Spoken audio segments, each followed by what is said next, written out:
Olá, amigos e amigas da revista Coaching Brasil, estamos aqui para mais um vídeo, dessa vez a nossa edição 121, falando sobre capitalismo consciente.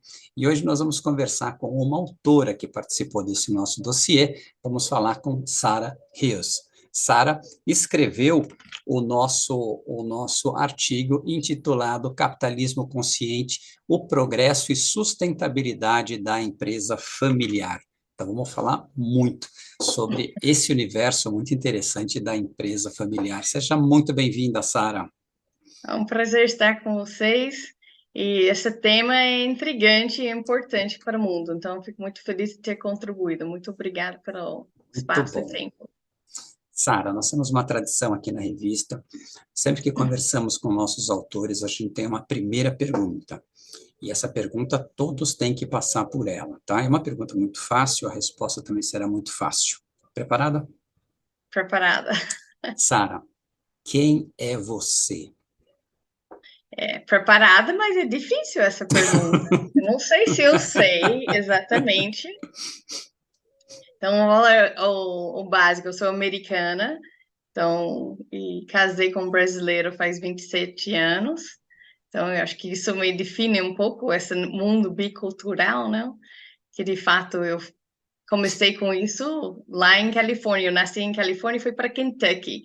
Então, falo que eu virei bicultural lá com 9 anos de idade, com essas mudanças.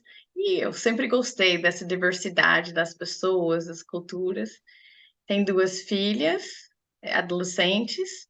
E eu sou empreendedora e eu acho que muita gente fala que faz, não é a profissão, mas quando você é empreendedora, acaba fazendo aquilo que você é, que é educação, tecnologia, fascinada pelo desenvolvimento humano e para a nossa habilidade de construir futuros desejáveis. Eu acho que Uhum. isso é um pouco que eu sou.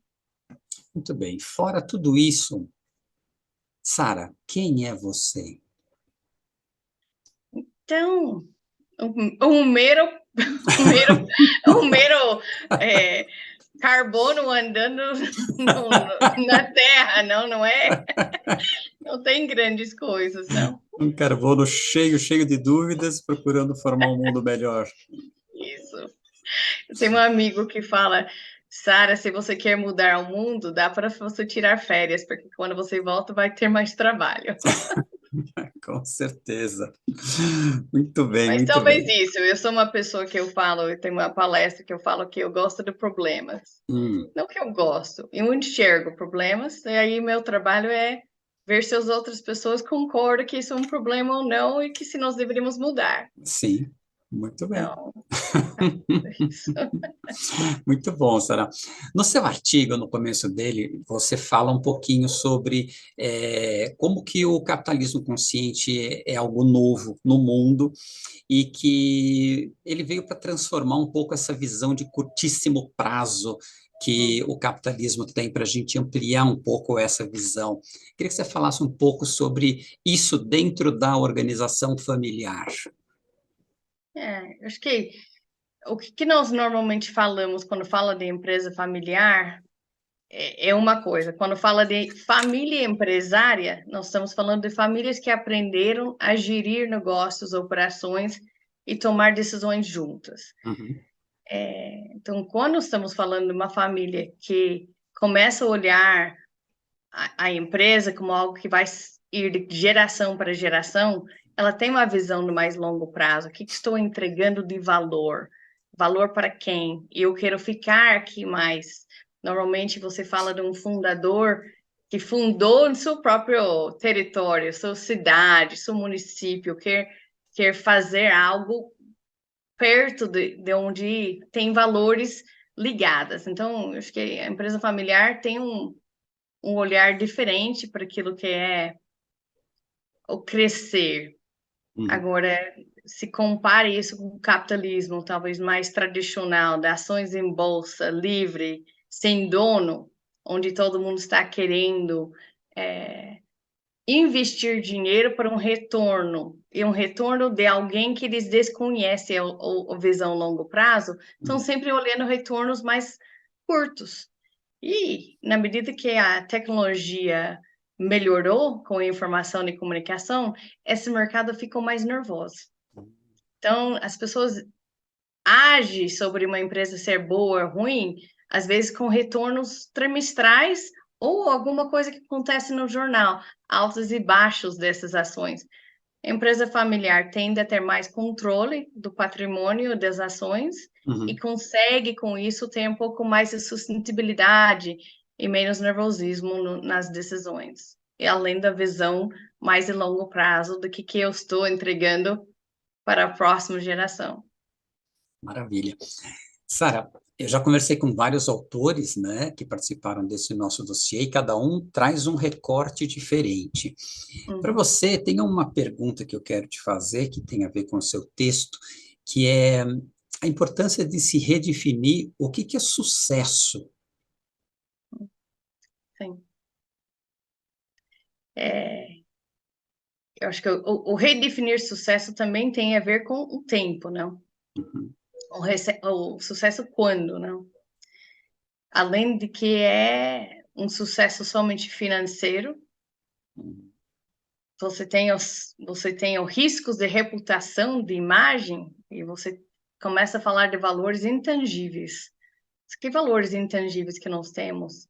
A marca, o nosso nome, aquilo que nós contribuímos no mundo, como que nós somos vistos, os produtos novos que nós temos, tem várias, às vezes pesquisa e desenvolvimento pega 20 anos para aparecer. O que de fato você está implantando e investindo para ter um retorno lá na frente, que você espera que tenha um impacto positivo para seus clientes, suas comunidades. Então, eu acho que olhar para o que é o sucesso é importante. Empresa familiar, tem um autor, se chama James Hughes, lá dos Estados Unidos, e ele fala um pouco que a palavra de riqueza, na verdade, foi traduzida errada, porque, na verdade, ela é bem-estar, não é riqueza. Então, para a empresa familiar, precisa pensar o que o capital está fazendo para a família, para seu social, para seu intelectual, para aquilo que você tem de sustentabilidade para os outros momentos que você vai ter, e não somente a empresa em si. E a empresa precisa olhar sua sustentabilidade para aquilo que ela está dando de impactos no mundo. E se são positivos, ela continua, e ela, se não são tantos, ela provavelmente vai terminar. Agora, vamos falar que nos últimos 20 anos, ficamos muito do olhar os impactos não somente do cliente, das outras partes interessadas, e alguns falam, outros não falam. O meio ambiente não fala.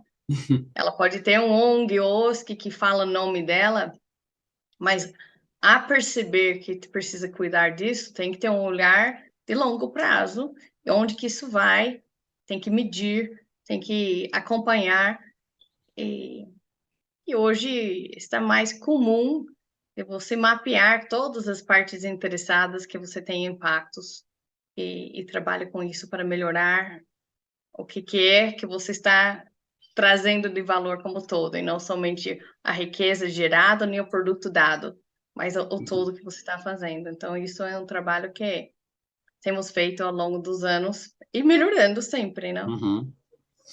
Agora, uma coisa interessante é, no modelo normal de negócio dentro do nosso modelo de capitalismo, as empresas querem ter o máximo de lucro com o mínimo de investimento, né? E para reduzir os gastos, né? Uma fatia que o pessoal gosta muito de olhar para cortar é pessoal, né? Então, como é que dá para diminuir despesas de pessoal?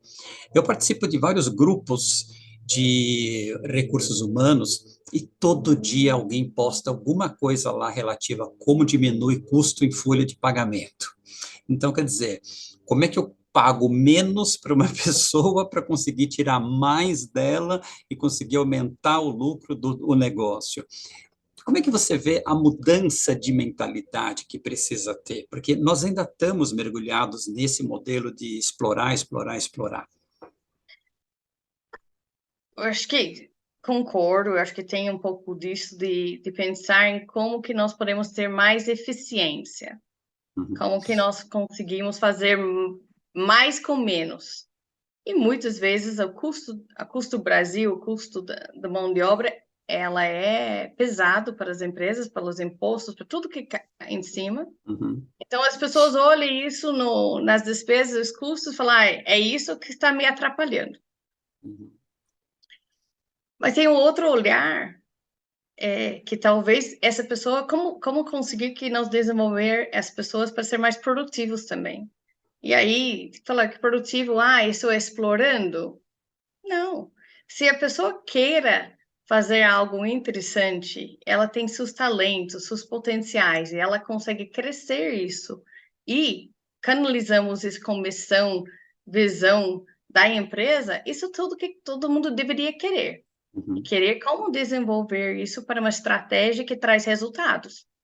A pessoa não é custo, desde que ela está alinhada com estratégias e potencialidades. Eu não vejo um problema com isso. Eu pessoalmente acho que talvez sendo empreendedora e também fazendo parte de uma empresa familiar, trabalhando com educação e tecnologia, eu vejo que o ser humano aprende muito mais trabalhando. É o melhor lugar de aprender. É uhum. onde nós mais investimos nossas vidas nisso. Se conseguimos tornar isso uma coisa rica, é ótimo para todos. Então, eu sou muito pró das pessoas do trabalho. Agora, de fato, a educação no Brasil não.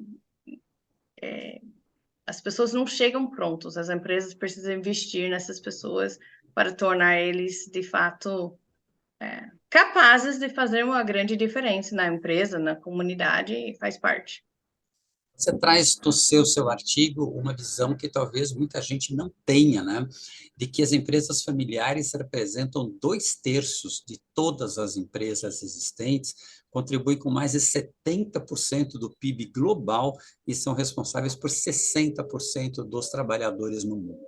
Então, assim, a maior parte dessas empresas, elas não têm ações em bolsa, nada, são empresas de médio porte, pequeno e médio porte.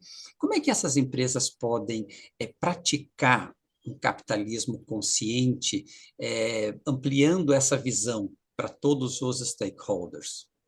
É. Acho que, acho que primeiro, mesmo quem está em bolsa, a maior parte são de controle familiar, mesmo que tenha uma liquidez. A própria Amazon, não sei quanto que o Jeff Bezos tem, o Microsoft, quanto que o Bill Gates tem, o Facebook, quanto. Mesmo esses de tecnologia grande que nós colocamos, são bastante líquidos, eles têm donos que têm bastante controle. Uhum, Então, e da hora que eles têm família, eles viram uma empresa familiar, e aí tem todo um contexto. As empresas médias, que eu concordo com você, que são a maior parte das empresas do mundo, os pequenos, as médias, eles trabalham, eu acho que primeiro os fundadores começam com vontade de fazer algo diferente, e normalmente é uma parte de sobrevivência. Então, eles começam de um jeito, e o que vai tornar eles empresas familiares, talvez, com uma preocupação para a comunidade, vai ser o fato que ela dão certo. uhum, Então, só falamos empresa familiar porque ela deu certo. As empresas, não vou lembrar, mas vamos falar que a conversa que a maior parte da empresa que você empreende não dura 10 anos. uhum, 7%, 70%, 7 de 10 em 5 anos já morreram. sim, Então, para falar em empresa familiar, está falando numa empresa que deu certo. Aí uhum, a pergunta, por que deu certo? Muito trabalho, muita dedicação, produto certo. Agora, normalmente dentro de uma comunidade onde as pessoas estão torcendo para essa pessoa, onde essa pessoa contratou pessoas perto deles, de confiança. Então, começa com um olhar diferente essas empresas. Então, eu vou lembrar, 27 anos atrás, eu cheguei na empresa familiar, comecei a trabalhar, e um colaborador falou para mim, nossa, melhor empresa que existe. Eu falei, mas por quê?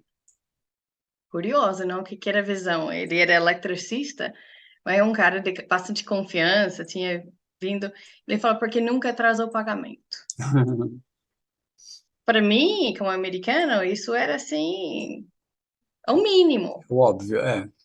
mas não era. Então, assim, eu acho que essa proximidade, talvez, que a pessoa tem da empresa familiar com as pessoas que trabalham é diferencial. Uhum. Você coloca três aspectos que eu achei muito interessantes, você já falou alguns deles, mas queria que você explorasse isso melhor, que são três aspectos que fazem com que a empresa familiar consiga se adaptar a um modelo de capitalismo consciente com maior facilidade, né? Sendo que o primeiro deles é essa visão de longo prazo que uma empresa Uhum. familiar tem, ela nasce para durar, ela não nasce para acabar rápido. O segundo, que você já comentou rapidamente, é a questão do conjunto de valores que esse dono, que esse fundador traz, né? E o terceiro ponto é a conexão com a sociedade, né? Então, eu queria que você explorasse um pouquinho mais isso, a importância desses três pontos. Olha, nós acreditamos, estudo bastante a empresa familiar, trabalho numa organização que fomenta a aprendizagem com empresas familiares, justamente para conseguir ir de uma geração para outra. E que nós entendemos que o legado, aquilo que trouxe as pessoas para sucesso, tem que ser estudado. A história da família, a história da empresa, o que trouxe um diferencial. E o diferencial sempre são os valores. O que de fato olha como forma de fazer negócios.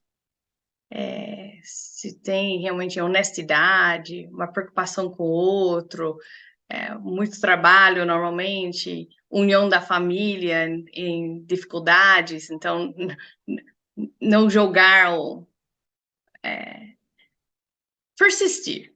Uhum, Persistir, resiliência, flexibilidade, etc., são várias características de muitas famílias, mas o que nós colocamos para toda família, primeiro vai para os seus valores que faz sucesso e ver o que convém para continuar para o futuro.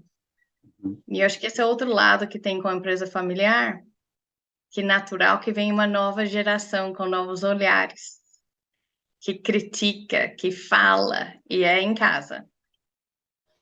Então, o que falamos é olhar os valores que trouxe você até esse momento e perguntar quais valores que vai continuar para os próximos 50 anos. Então, às uhum, vezes, tem que rever os valores uhum, que a empresa coloca. Eu acho que só esse olhar é importante. E aí fala, os colaboradores, todos estão sabendo desses valores, usam esses valores, são tomadas decisões com esses valores. uhum. Esses valores são mais importantes do resultado do semestre. Tem que ser, tem que ser. E a questão do pertencimento dentro da comunidade também é algo que é muito forte, né? Muito forte, assim, você olha, muitas empresas familiares que deram certo, já a primeira geração começa, na hora que começa, talvez, a abrir espaço para as próximas gerações trabalhar, tomar decisões, já vai para um instituto, já vai para alguma Uhum, coisa de dar de volta para a comunidade, além do trabalho. Porque a uhum, primeira coisa é que meu sogro falava, assim, a primeira coisa é dar trabalho. Eu preciso dar trabalho, isso faz parte, é dar trabalho para os outros, não? E que nós estamos todos construindo algo de valor que de fato dá uma não somente senso de pertencer, mas senso de orgulho. uhum. Ah, nós fizemos isso na nossa cidade tem isso, nós fazemos isso. Então, muito essa conversa, além de que recursos trazemos com os impostos, que recursos que nós se vê que a maior parte da empresa familiar que eu conheço dá dinheiro no hospital, ajuda com as escolas, quer Uhum. contribuir para onde que de fato você mora, onde que você realmente sente a diferença. Então, essa é proximidade, acho que tem uma diferença. Hoje fala o problema com falta de informação, que eu não gosto de falar fake news, não, porque fake news não é news, notícia é notícia e mentira é mentira, não? Mas fala que a falta de ter jornal perto de casa, onde você sabe que alguém te fala uma coisa e você vê que a rua realmente foi interditado e que, de fato, essa notícia é verídico, é algo que nós, como seres humanos, gostamos de saber que é perto de casa, né? Uhum. Uma outra coisa que desperta curiosidade em relação à empresa familiar. Aqui no Brasil, empresas familiares de médio e até de grande porte, que criam um vínculo muito grande com as pessoas, um dos motivos pelos quais ela cria esse vínculo com os funcionários é aquilo que nós aqui chamamos de paternalismo. Hum, Então, a minha pergunta para você é: como é que você vê esse paternalismo brasileiro das empresas familiares e como é que você compara isso com as empresas americanas, você que veio de lá? olha, assim, não posso falar quanto que é diferente.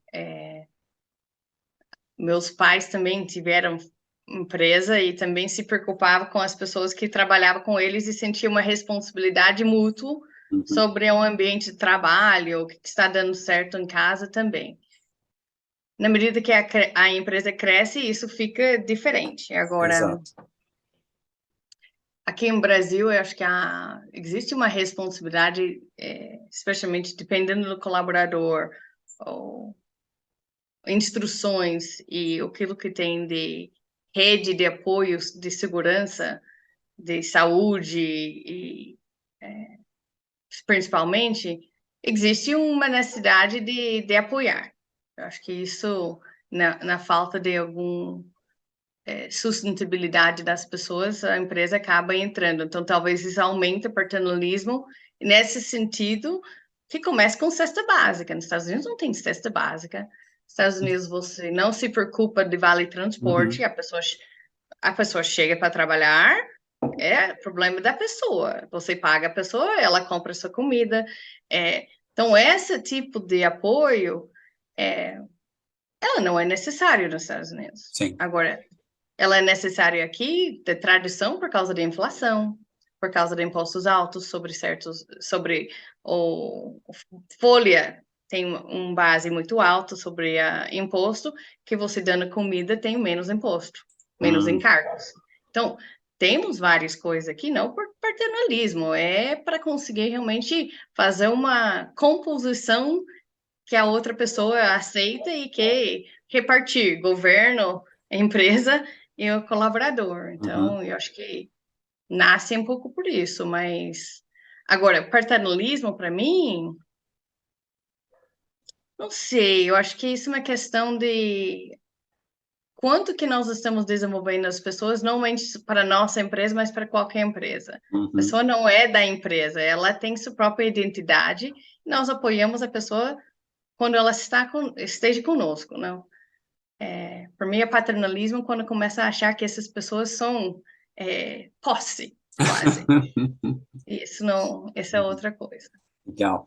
Queria que você explicasse um pouco o que é a FBN, Family Business Network, que eu nunca tinha ouvido falar e achei fantástico isso. Olha, eu fico muito feliz que você fez essa pergunta. Então, a Family Business Network existe mais que 25 anos, nasceu na Suíça, nós já estamos no Brasil com 23 anos. Nós somos uma rede de empresas familiares que a família desde 18 anos até os seniors, pode participar em grupos de discussão, de trocas de aprendizagem, justamente para governança, sustentabilidade, toda a parte de capitalismo consciente. Hoje, vamos falar que 20 anos atrás talvez não é isso, mas faz mais que 10 anos nós falamos de como ser mais sustentável, trabalhar com inovação, o que nós falamos de reinventar, de conseguir que a empresa, mudando gerações, ela reinventa, Uhum, e essa troca entre as pessoas com suas experiências faz todo mundo crescer e sentir que não, o trabalho e a jornada vale a pena. Porque a governança familiar, societária, corporativa E a sociedade sempre fala, empresa familiar, uma bagunça, vai dar briga, vai dar isso. A sensação é que não tem solução. Uhum. E a nosso trabalho tem solução, se chama governança, dá para trabalhar e dá para fazer um trabalho super importante para as comunidades, as famílias, e ter resultados positivos também financeiramente. Na sua experiência trabalhando com empresas familiares, para você, qual é ou qual tem sido o maior desafio de empresas familiares médias para fazer uma mudança de visão na sua gestão para migrar para uma filosofia de capitalismo consciente? Olha, eu acho que provavelmente isso é sempre, tá? É essa diferença das gerações, às vezes é lembrar-se, especialmente processo em uma empresa de sucesso, pode ter 25, 40 anos. Então, essa ideia de que, deu certo até agora, agora vai falar que eu tenho que fazer diferente, é do ser humano, falar, agora eu tenho que fazer diferente. Então, reconhecer que sim, eu preciso fazer diferente. Eu preciso ver esses outros custos intangíveis, eu tenho que ver como que o mundo está mudando e cuidar de coisas que hoje eu consigo mensurar e validar melhor. Uhum. Então, essa consciência como não por isso, essa consciência é mais a primeiro momento, e a segunda, e que nós estamos trabalhando no nível global, é mensurar melhor. Então, nós temos um trabalho onde nós fizemos um trabalho FBN com a ONU, junto com a Fórum Econômico, onde nós trabalhamos para colocar todas as métricas básicas sobre governança e os ODS, para colocar quais são suas métricas para todas as empresas que querem participar, fazer uma mensuração, depois escolher a materialidade que quer trabalhar.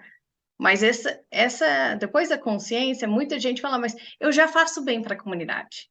Eu já faço bem. Eu sou uma pessoa do bem. Eu me preocupo com as coisas. Aí eu pergunto, tudo bem, mas como que você sabe como melhorar e progredir? Como que você sabe que está fazendo uma inovação rápido o suficiente? Sim. Precisa mensurar, precisa escolher lugares de prioridade. Então, Uhum. esse talvez é a terceira, de falar, eu tenho que medir e depois eu tenho que mudar como que eu faço. E temos conseguido, é muito, muito positivo isso. Maravilha. Vamos lá. Pensando num empresário de médio porte, e ele teve contato aqui na revista com o Capitalismo Consciente, achou o negócio interessante, e ele fica pensando, e agora, como é que eu começo? O que eu tenho que fazer? Eu vou por onde? Você diria para essa pessoa? Normalmente eu falo que começa por governança. Hum. Então, o pessoal fala de ESG, fala de capitalismo consciente, mas a governança de transparência, de prestação de contas e de mapear partes interessadas é importante. A parte de falar com a sociedade, quem é seus sócios, se é uma empresa fechada, às vezes o fundador acha que não tem sócio. Está casado e não, mas tem sócios, tem filhos, tem sócios futuros, tem herdeiros. Falar com essas pessoas também, o que eles imaginam para o seu futuro, o que eles querem daquilo que eles fizeram. Então, essas duas coisas são importantes. Eu acho que não tem que fazer grandes mudanças no começo. A primeira é começar a conversar sobre. Eu acho que o medo, às vezes, é que, da hora que eu sei que eu tenho que mudar, tem que correr fazendo mudança. Uhum. E aí começa a questionar, e se isso, se não tem dinheiro, se isso. Então, parar com isso e falar, vamos fazer uma lista das coisas, se tudo era barato e fácil, o que eu faria de diferente? E, Legal. e começar a falar, olha, vamos criar umas prioridades de discussão, o que poderia ser diferente? E muitas vezes, da hora que começamos em colaboração, construir o futuro desejável, é fácil, não é fácil, mas é curioso como as coisas começam a abrir caminhos de oportunidades e alternativas novas. Quais são os impactos, né, que eu quero causar na comunidade? Eu falo do meu sogro, porque eu queritei ele por muitos anos, fazendo essas perguntas e essas mudanças, talvez. E uma das coisas que eu comecei a falar para ele, falou, olha, não, que eu acho super importante para jovens que querem envolver numa empresa familiar, naquela época eu era mais jovem, não falar do passado como ela tem falhas. Então, aquilo que foi feito no passado foi feito, em geral, dentro de um contexto muito diferente que nós vivemos hoje. A pessoa, por um motivo ou outro, tomou essas decisões para sobrevivência ou por algum motivo que precisou tomar, mas a crítica no passado não dá para mudar atrasadamente. É aqui para frente. Então, o que falava, olha, vamos falar que o mundo está mudando, nós precisamos olhar esse mundo que nós queremos ter os impactos, como você falou. O que nós queremos para o futuro que ainda vai ter valor, que nós vamos ter orgulho? Nesse novo contexto. Sim. E o passado, se teve falhas olhando desse novo contexto, nós vamos fazer uma lista de coisas que nós podemos melhorar aos poucos. Então, eu acho que isso ajuda porque, em geral, quem fez qualquer coisa que fez, não fez de mal a intenção. Sara, tem alguma pergunta que eu não te fiz, que você gostaria que eu tivesse feito? Olha, eu acho que você foi muito bem nas suas colocações. Eu fiquei muito feliz de falar da empresa familiar. Eu acho que a pergunta talvez é esses impactos. Que impacto é importante para a sua empresa? E eu acho que vocês no Capitalismo Consciente, o pessoal falando ODS, ESG, cada um vai ter um impacto que é importante e às vezes para o seu vizinho é outra coisa. Então, às vezes a moda de falar que é importante, CO2 é importante, não estou falando que não é importante, mas para a sua empresa talvez isso não... Seu problema é com água, seu problema é com pessoas, a falta de diversidade. Então, cada um tem que achar a seu impacto que faz a diferença de fato na sua comunidade, na sua região, com o seu produto. E isso não é moda. Isso é importante. Sensacional. Gratidão, gratidão, Sara, pela sua participação nesse nosso papo e no nosso dossiê, com seu artigo que está sensacional. Obrigada. Espero que inspire várias empresas familiares para entrar nesse caminho do capitalismo consciente e de governança. Maravilha. Pessoal, para ler o artigo completo da Sara e todos os outros, acesse a nossa edição número 121 da revista Coaching Brasil. Sara, gratidão. Pessoal, nos encontramos no próximo vídeo. Até mais. Obrigada, Luciano.